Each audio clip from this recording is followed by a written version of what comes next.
This is Larry Culpepper, inventor of the college football player. Goes without saying that I know about a good idea or two when it comes to college football. And the best idea out there is to subscribe to the Championship Drive podcast in the Listen tab of your ESPN app. Don Le Batard. He ain't scared. Stugotz. You love calling people liar on the radio. Takes one to know one. This is the Don Le Batard Show with the Stugotz on ESPN Radio.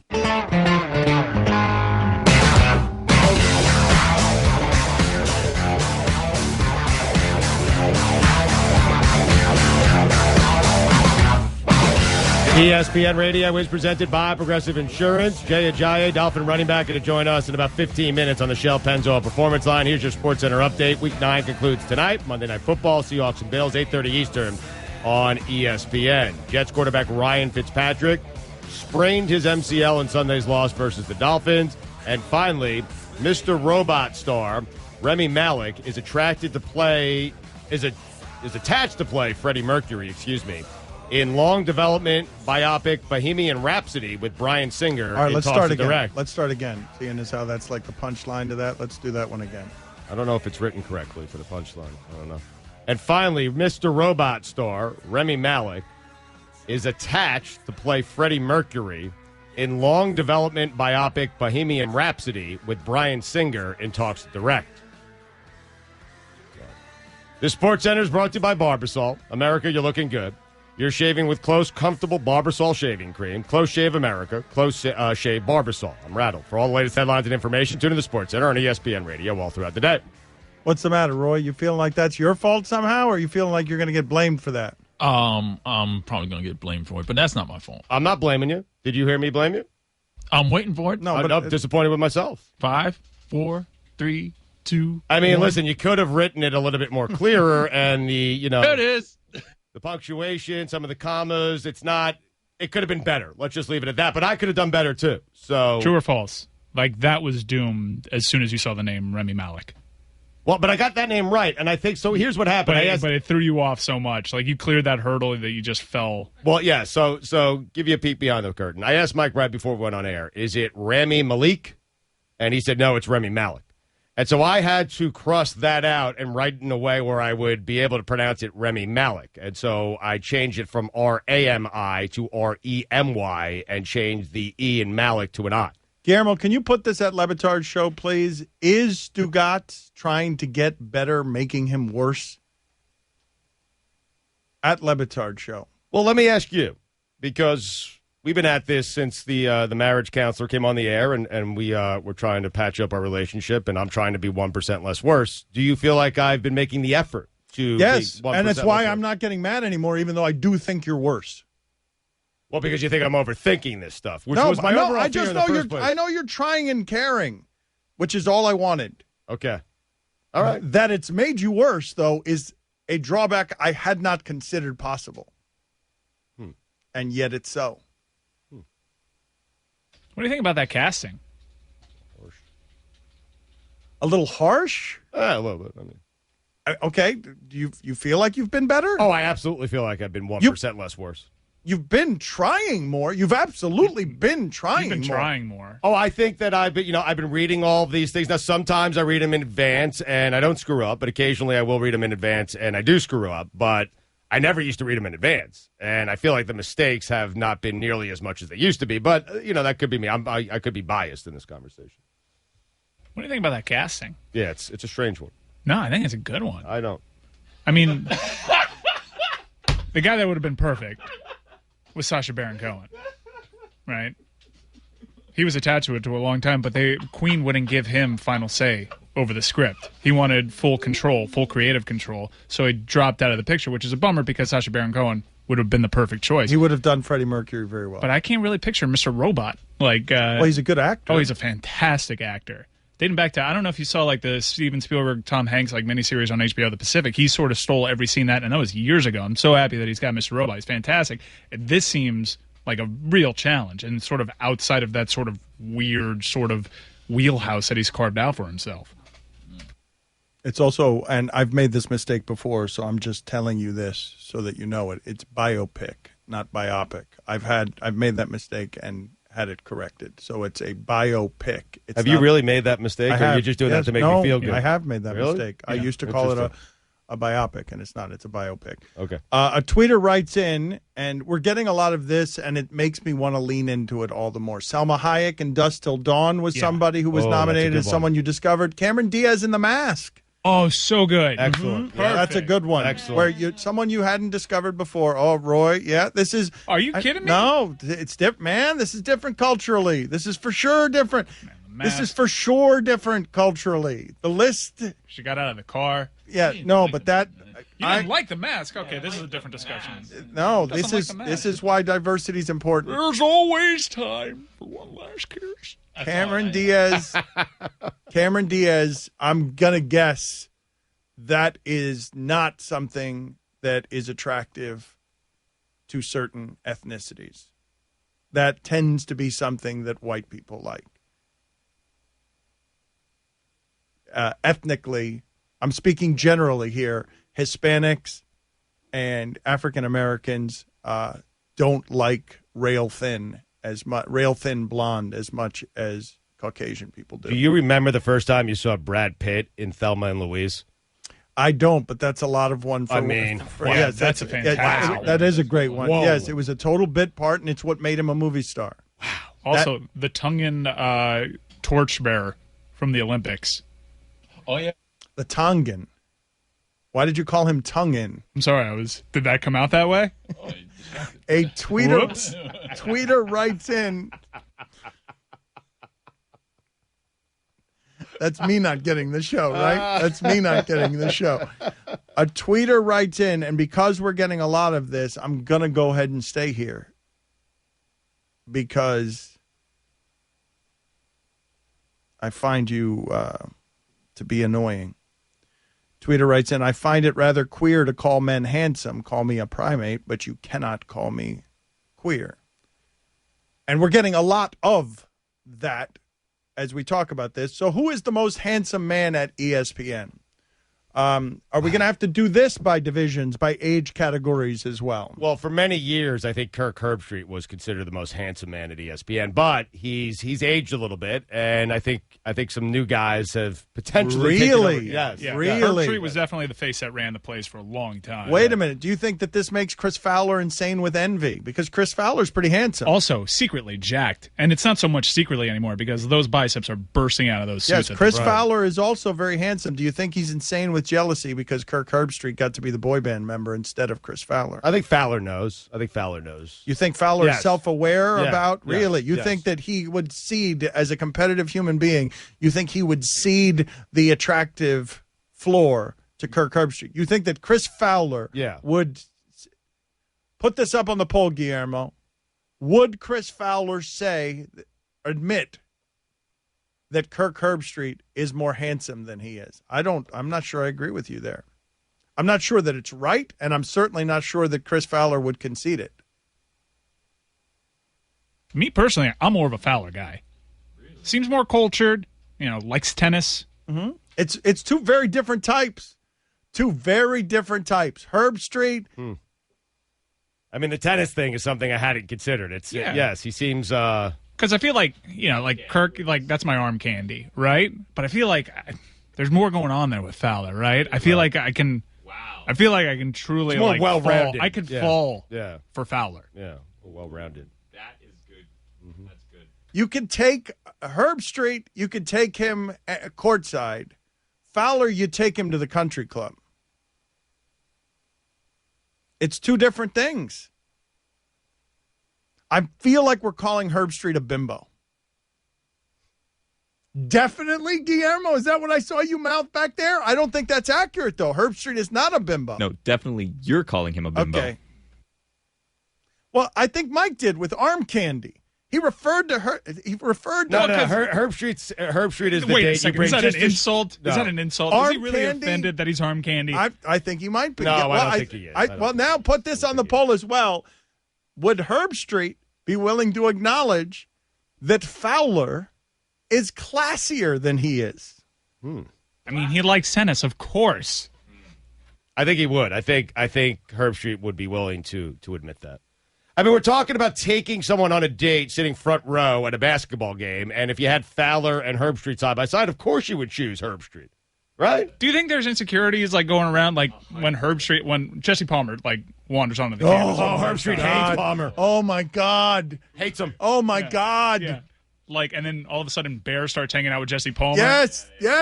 Falica's hanging out. Oh, Jesse Palmer's coming in, and yes, he's coming in, and it's just all curves, and it's the red dress. Did you do Falica on purpose? Because I believe it's Felica.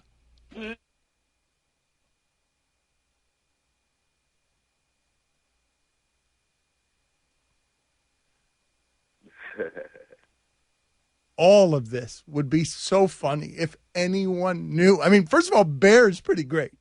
Bear by itself is pretty great. But that his name, I mean, I wish people knew who this was so that they would realize how funny that is, what we just did to his name. Bear's great by itself. In fact, I can't think of a better nickname, given how we're discussing this, than Bear. Not in fiction. But I have one, and it's Falica. This is the Dan Le Batard Show on ESPN Radio.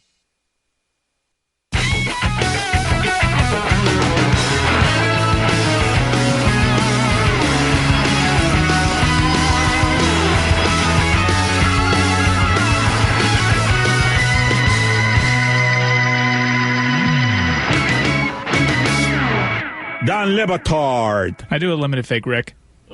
Carl. That's limited fake Rick calling his son. Yes, Very limited. Yes, It's Rick Grimes. Stugotz. Carl.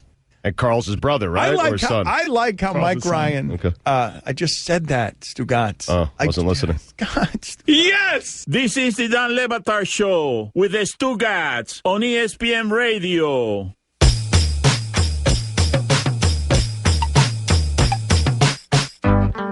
If you missed any of the show, you can listen to all 3 hours of the Dan Le Batard Show on demand in the ESPN app, plus our Miami Only Hour that airs before the show, and now you can subscribe to our Best of Podcast. It's all available in the Listen tab of the ESPN app. Trying to make up for another weekend spent in your football lair? Remind your loved one that she still exists with a 1-800-Flowers bouquet of 36 autumn roses for just $36. Go to 1-800-Flowers.com/ESPN. Hurry, the offer ends on Friday. Jay Ajayi was supposed to join us now, but he had to go work out, so we'll get him later this week, and we will continue to make many of you uncomfortable. Tweeter writes in, I don't think a guy should call another guy hot. That's Louis Ramos on Twitter. He's sitting on a motorcycle right now when he writes that, and I think you're hot, Louis, sitting on that motorcycle that way with your elbow on your knee. You're trying to give off hot. It may not be for me, but you're steamy, Louis. Steamy. Another tweeter writes in, no, Le Batard, we just want to talk about sports, not dudes being attractive. Man, see if you can find that somewhere on ESPN. I know it's going to be quite the search for you. You might have to go far and wide, but see if you can find some people talking about football today. Discussing whether the Raiders are for real and what's wrong with Aaron Rodgers and Dak Prescott and are the Lions any good, and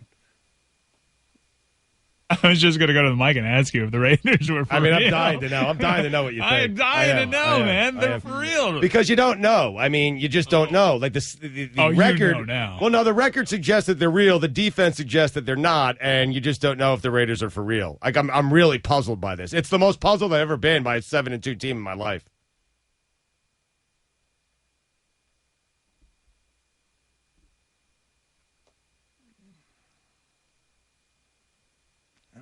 I don't want to do that. I just don't want to do that show. I don't care what anyone thinks about are the Raiders for real. I don't care what Jack Del Rio thinks about it. I don't care what Amari Cooper thinks about it. I don't care what you think about it. I don't care what Mark Schlereth thinks about it. I don't care what Trey Wingo thinks about it. I'll find out soon enough whether they're for real. Like, I don't care. On your own time? I'll find out. By watching them play a game? It will reveal itself over a second half of a season. And in the playoffs, maybe if they don't get hurt. I just find it an extraordinary waste of everyone's time. Because the other thing is, even if I was interested in that discussion, no one saying anything about it knows. And so I find it to be empty and mindless. And if we're going to do empty and mindless, I'd rather do it laughing about who's attractive in sports. You're right. I'll get off it in a second, but hence the question. That's why it's fascinating. No one in sports knows, which is why everyone's asking. It's not fascinating, is what I'm telling you. It's unknowable. Sorry.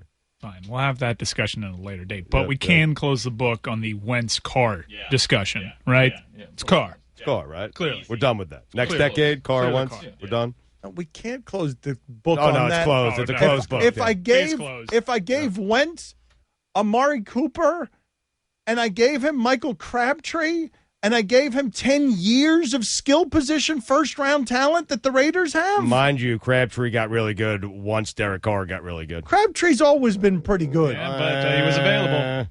They didn't try to keep him over there in San Fran. There wasn't a big market for Michael Crabtree. That's right. They didn't try to keep Harbaugh either. What does that mean? Well, they're idiots. But there wasn't a huge market. I heard Guillermo mutter under his breath, they hired Tom Sula instead. I heard Guillermo could barely get it out through the laughter.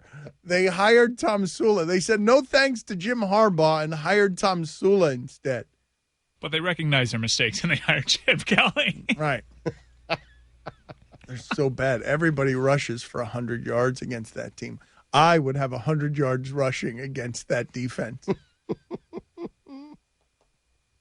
I just don't want to have. Yeah, I know Wentz hasn't been very good over the last couple of games, but we can all agree, right, that the skill position talent in Philadelphia is lacking. In a way, it's not with the Raiders. One of the reasons that you want to believe in the Raiders is because they're one of the few teams playing fun football, because they've got skill people all over the field. Why? Because for 10 years they've been drafting them. Right.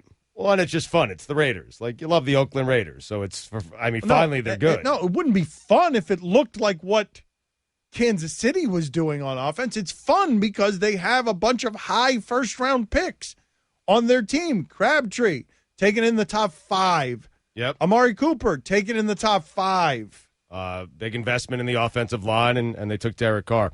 I can't believe I'm saying this, but has any guy in the NFL done a better job drafting over the last several years than Jerry Jones? How'd you guys trick me into this? Oh, how did you trick me? I was talking about stuff I wanted to be talking about. How did you do this? Could have just said the Raiders were for real and we would have moved on. How are we doing this in attractive men at ESPN? So Field Yates is in the 20 to 30 category. Is he over 30 or is in the? He's really boosted by his wardrobe. Well, I mean that's part of it. But that's what so's Jay Wright. Here's a stat: Derek Carr has been sacked 66 times in his career, 10 fewer than his brother David during his rookie season. Oh, David Carr got wrecked. I told you before, David Carr's the best college quarterback I've ever seen. He totally got wrecked playing for Houston. Here's another stat. Derek Carr, he makes $700,000 basically, $733. 9 more starting quarterbacks make more in a week than he does in a season. It's a bargain. Yeah, thank you, Trey Wingo. Mm-hmm. Was Crabtree not a top 5 pick? He was a high pick. I don't know if he was top 5. He was a first rounder. Oh, he definitely was a first rounder. I'll check on it. I don't have an age on Field yet. A lot of people are suggesting, Mike, are you 30? Just turned 31. All right. A lot of people are saying Mike Ryan is a very good-looking man, which I agree with. 10th pick.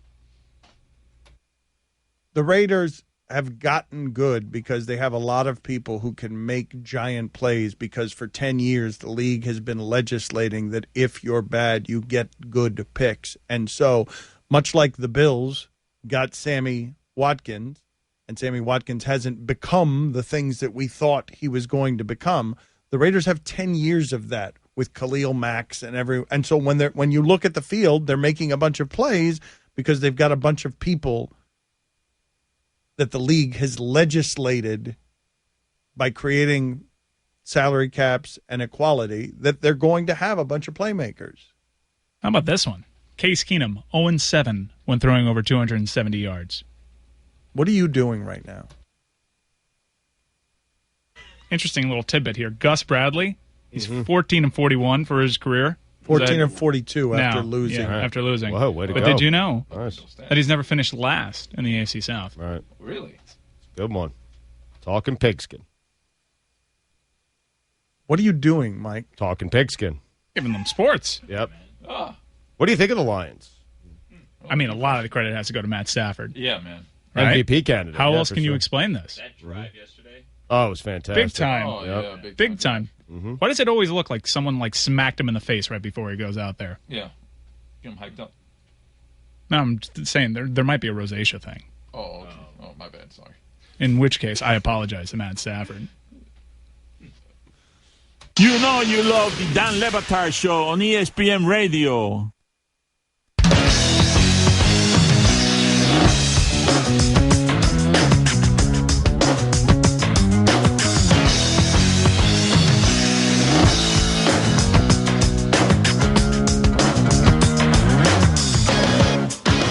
Dan Le Batard. There was a play at home plate, and this 10-year-old was rounding third and going home, and I got the ball right before she, okay? Oh, no.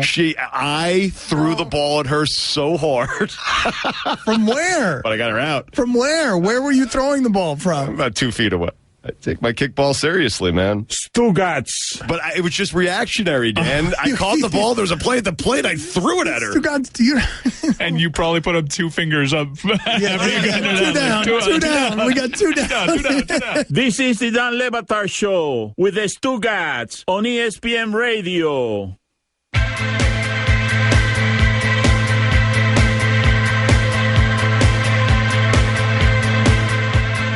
ESPN Radio is presented by Progressive Insurance. Guest on the Dan Le Batard Show appear via the Shell Pennzoil Performance Line. Here's your SportsCenter update. Week 9 concludes tonight, Monday Night Football. Seahawks and Bills, 8:30 Eastern on ESPN. Cristiano Ronaldo agreed to a contract extension with Real Madrid that will keep him with the club through the 2020-2021 season when he'll be 36. And finally, a 56-year-old man was arrested last Monday after police said he drove naked through his Boynton Beach neighborhood with electrical wires attached to his genitals. For all the latest headlines and information, tune in the SportsCenter on ESPN Radio all throughout the day. I was drinking, and it's all I had in the car.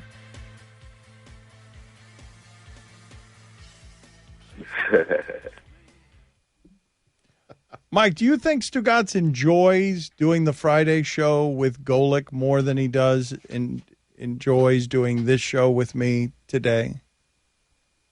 Just, I'm not talking about does he think it's better. I'm talking about just enjoyment of the experience. When Gojo was in here, co-host, maybe he enjoys it more because it's so different for him. So maybe that it sort of accentuates how much more fun he's having because it's, a rarity. I mean, I enjoyed this one more. I've told you that several times. I don't know what to tell you. I get enjoyment out of what I did on Friday. It's a welcome relief for me to talk about some sports and, be able to say stuff without, getting yelled at. Well, that's what I'm talking about. But I still enjoy this. But thoroughly. I do. But that is specific. What I'm talking about specifically is the fear I feel sometimes when you're reading that I'm guessing you don't feel while you're doing the show with someone who's not me. Of course. I mean, I don't have any fears when I'm doing the show with any other person, but that doesn't mean I like it as much. That's why I'm asking the question. Well, I'm telling you. I'm giving you the answer. In terms of enjoyment, I'm not talking about which one's better for your career, which one do you, like... What do you have more fun doing? Yes. I have more fun doing this. Consistently, I have more fun doing this. Okay. Okay. Yeah. I'll believe you. I mean, I'm looking you right in the eye. Your eyes were... Put it on the lie detector I'm looking list. at Dan's eyes right now. Put it on the list of... I'd like a question for this when the lie detector comes in here with Stugotz. I'd like to get to the bottom of this. Well, let me flip that one on you. There have been times when I'm not here, and you've done the show with Pablo Torre. Do you enjoy those shows more? No. No, but I'm not the one taking the beating here. You are. That's right. Regardless of who you did the show with, you don't take a beating. Yes, yeah. But I don't mind the beating. As long as it's fun and it doesn't cross the line, and occasionally it does, and I understand why it does because I can't read. And I'm not, I'm not intelligent, and I'll say ridiculous things, and I understand your frustrations with me. there are very few times where it's crossed over to a place where it's mean, where, yes, I yearn for Mike Golick Jr. and all his tattoos. I find Pablo more stimulating because he's more likely to say things I hadn't considered. Well, yeah, I mean, you're not getting that from me.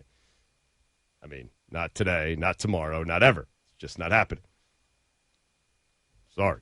What happened with you lashing out during the weekend observations at C-list celebrities tweeting about the wedding? What was happening there? Who was doing it that was annoying you? Because I don't recall. Now, I was deep into the drink, so I don't think I was doing anything on social media. Was that directed at me? I mean, a little bit at you, although you weren't doing it. Yeah, it was only directed at you because you were there. Yeah. I think this is his crosshairs are set squarely on Tony Reale. Oh, absolutely. Yeah, absolutely. I mean, Reale, we get it, okay? I mean, guys were at Pablo Torre's wedding at the Harvard Club, and there were a big group of ESPN A-listers, of which, we're all not, cool enough or big enough to be a part of. And so I found myself getting mad as Reale was doing this over the weekend. I did. And I found myself getting mad. I mean, tweeting this video out. How many times can you tweet the same video out? And tell me it's mesmerizing. All right, it's Levitar with his arm around Kornheiser, and Reale's there, and everyone's dancing and having a great time. You know what? I don't want to see it. I don't want to see your great time, Reale, okay? I don't care. Don't. Plus, I've been begging to come on your damn show for 4.5 years now, and Reale won't get me on the show. Now, if he can get me on Around the Horn, perhaps I'd be more okay with what he tweeted out over the weekend. Oh, the head of Around the Horn was there. He was shaking a lot of hands and stuff. Okay, now we're getting to the roots of something here. Yep, okay, let's dig around here a little more. See, now you're getting Hold somewhere. on. Let's see what we can find here. I mean, because Reale was trying to create, and you're right, it was a bunch of C-list celebrities. but at ESPN, I mean, that's considered A-list. That was a powerful group. Yeah. Okay, you guys are probably the most powerful group at ESPN. Oh no, I don't. You don't think that. so? No, I Man, don't. it looked like there no. were some real No. movers and I mean, shakers. Reinhold, Kornheiser, Levitar, Bomani Jones. No, it would be Berman. We're the next wave, but it would be Berman and Fowler and Herb Street and Corso and Dick Vitale. That would be the A-list ESPN wedding. We're the guys who are coming. Got to tell you, though, as someone, Pablo told me I just missed the cut. I was looking at all those photos, taking inventory. I was like, really, that person knows Pablo better than me? Yeah, I mean, I was doing the same thing. I mean, You were jealous that you weren't there. Well, yes. And it did seem like a good time. They did the Wolf of Wall Street dance, and at that point, I kind of got upset that, I wasn't invited. Yeah, well, so did I. That washed over me as well. I mean, he's had a cup of coffee with Kornheiser. I mean, he has known me for Kornheiser 3 years. Thing, yeah, it's just weird. Pablo knows. Pablo weird. knows. That's weird. That's just a fame thing happening. And listen, I'm fine. Guy does 3 co-hosting spots with Tony Kornheiser. All of a sudden, Kornheiser's going to the wedding. Exactly. I mean, come on, man. I think it was in the wedding party. And here's the thing. I mean, I'm cool. Like, this is on behalf of Mike, because Mike introduced all of us to Pablo Torre, and Mike, I feel like, discovered Pablo and put him on the show. And for Mike not to be invited is just... Now, I will say this. If Mike were invited and I wasn't invited, then it would have been a really bad weekend. Well, see, but this really bad. And then all of a sudden, Mike's on Around the Horn, and bad things are happening. But isn't this part of the issue in just putting together a list of wedding people? Like, isn't this your... Seems to be a bigger problem when you have famous friends, because then I feel like the tiebreaker is fame. But I don't think Wilbon was invited. Kornheiser was invited, but Wilbon wasn't. Well, that's because Pablo usually sits in for Wilbon with Kornheiser, right? Or Pablo's racist.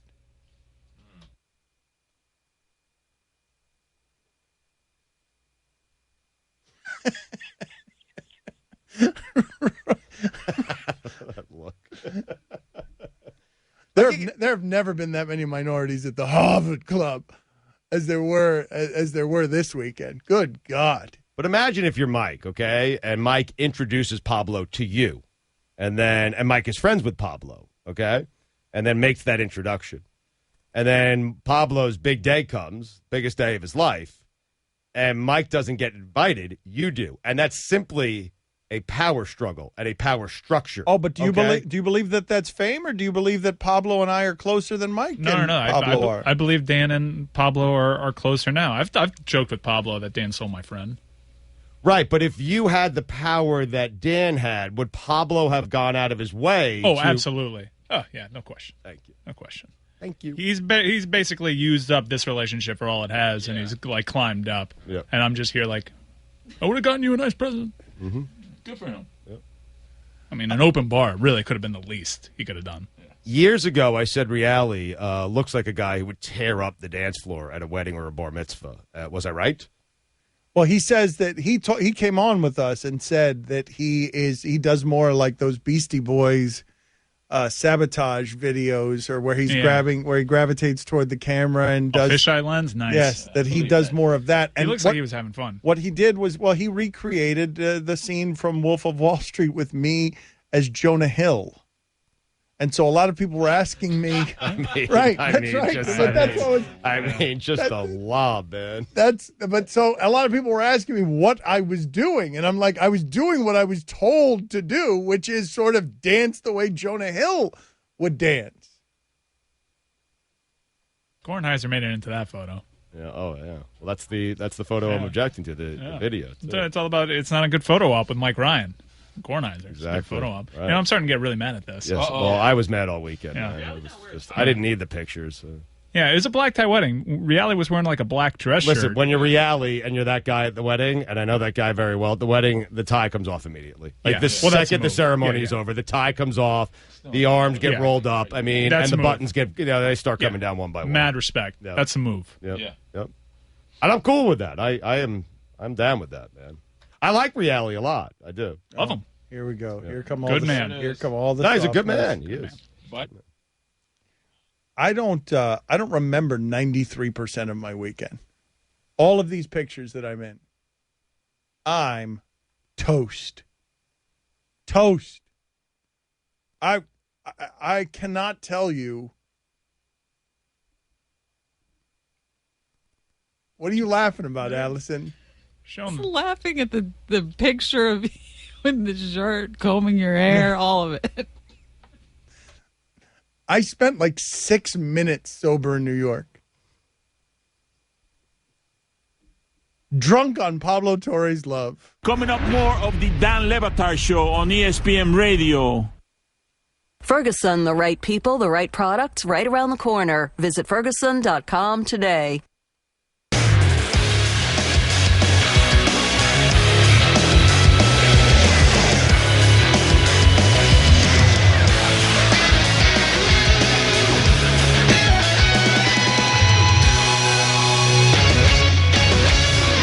Dan Le Batard. Thank you, Google. Stugotz. Thank you, Google. This is the Dan Le Batard Show with the Stugotz on ESPN Radio.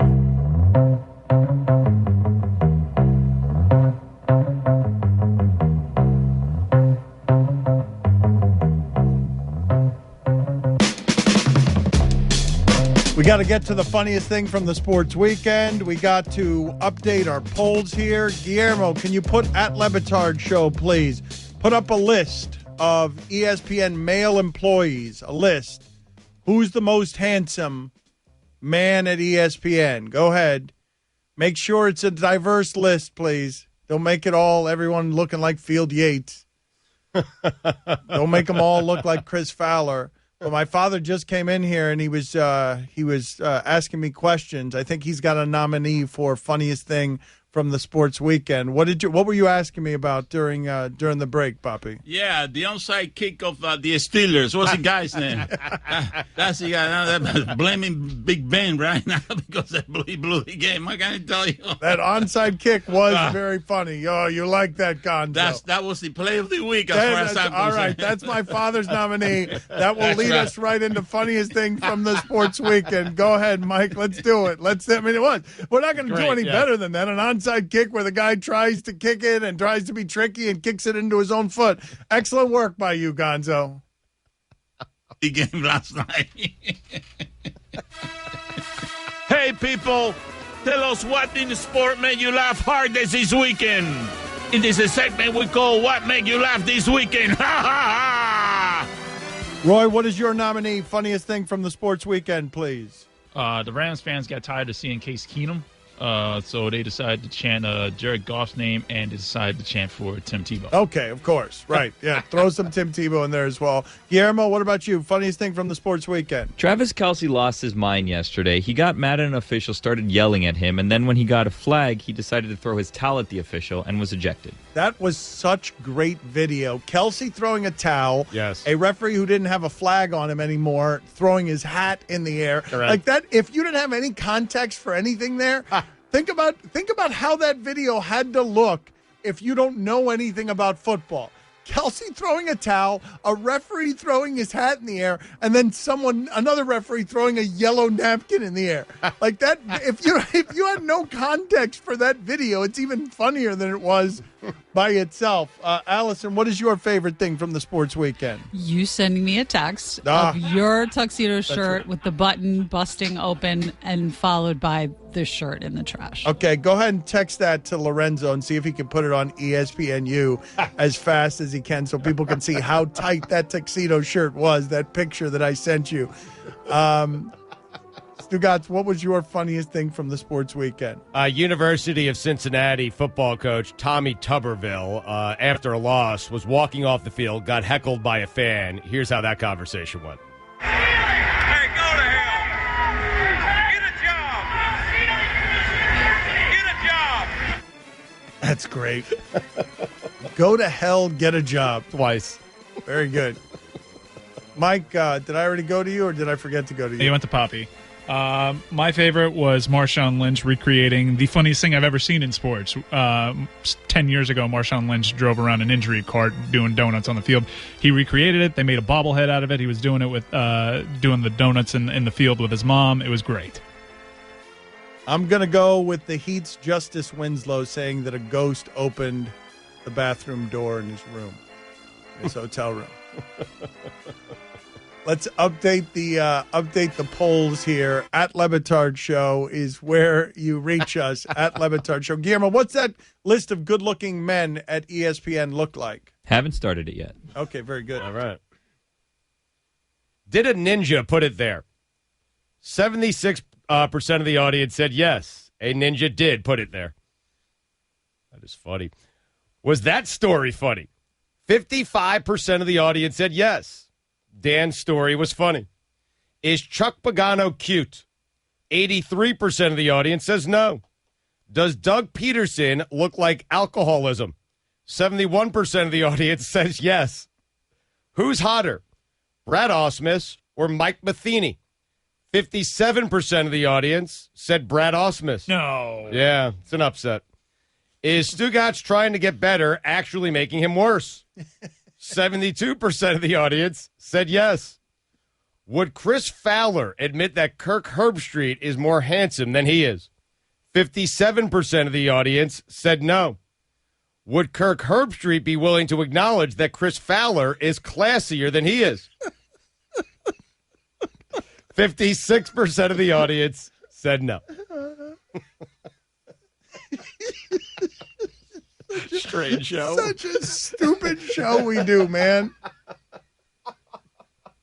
Oh, man, my eyes are stinging from laughing at that.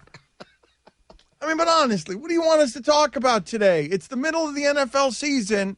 How am I? What can I tell you? You tell me if the Raiders are for real or not. I mean, we're waiting.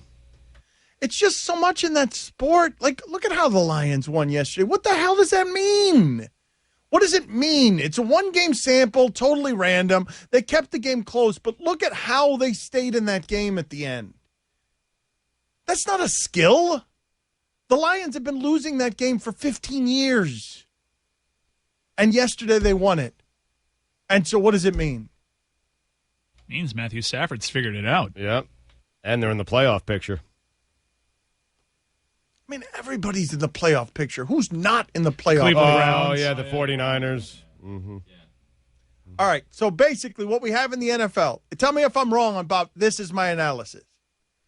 There are two teams you know are good, and there are two teams you know are bad, and everyone else is in the mix. Yes or no? I would say three teams we know that are bad. Chicago Bears as well. I mean, they just won. Just had a big win. They just crushed the Vikings at home. Second half surge coming. Are they bad when Jay Cutler's their quarterback, or are they just in the mix?